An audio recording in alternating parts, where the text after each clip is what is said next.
It's the end of 1981. I was just a real young boy. I was about 7. I was in the back of my family's sedan. We were travelling back from Derby visiting my grandmother. It was dark. A bright light appeared, a round ball of light appeared a few trees back in the bush off to the side of the road. I followed the car without noise. It's almost like somebody was shining a spotlight into the side of the car. Really bright, white, intense light, and disappeared like somebody just turned off a switch. I don't remember if I was freaking out or just in shock. There was reports of this light harassing traffic right along the north coast of Tasmania from Tomahawk through to Smithton. No one ever explained what that was. I guess that's what sparked my interest.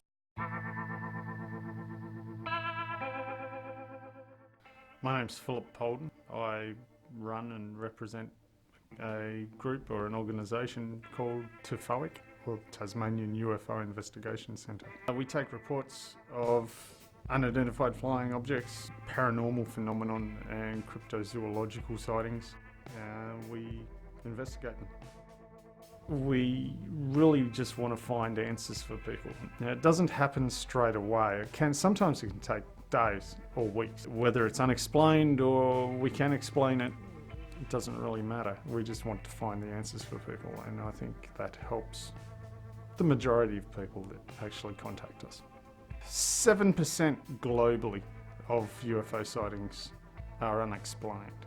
Even the term UFO doesn't really mean it's aliens in spaceships. It's just an unidentified flying object. It could be mistaken aircraft, helicopters, a $2 Chinese lantern that somebody's bought from eBay and just launched into the sky, a large homemade hot air balloon made out of the fly off a tent.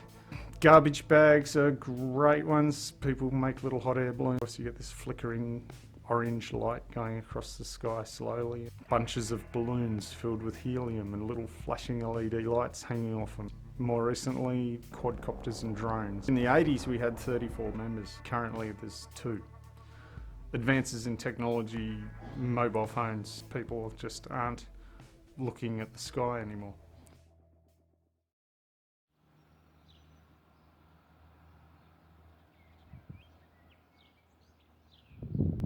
The younger people that I've had reports come from will even argue against our finding. The younger generation just Google something or talk amongst their mates on Facebook or whatever, and they come to a consensus of their own, and that's the answer.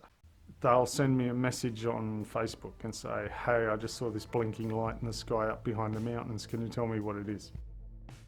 That'll be it. I'll send them a report form or ask them for their phone number so I can call them and get more details and never hear from them again. The goal for me when I started out was to prove that we're not alone, to get some sort of evidence. To think that we're alone in this universe, I mean, this universe gets bigger every time we look at the sky. Our technology is advancing rapidly. Our view of the universe is changing almost weekly. Our galaxy has doubled in size in the last 5 years just because of our better viewing capabilities. To say that we are alone would be ignorant. To say that we know of every creature on this planet would be just as ignorant. The age of the planet, the age of the solar system and galaxy, if you shrink that down, we've been here for a blink of an eye, really. We'll probably destroy this planet before we could catalogue properly everything that's on it.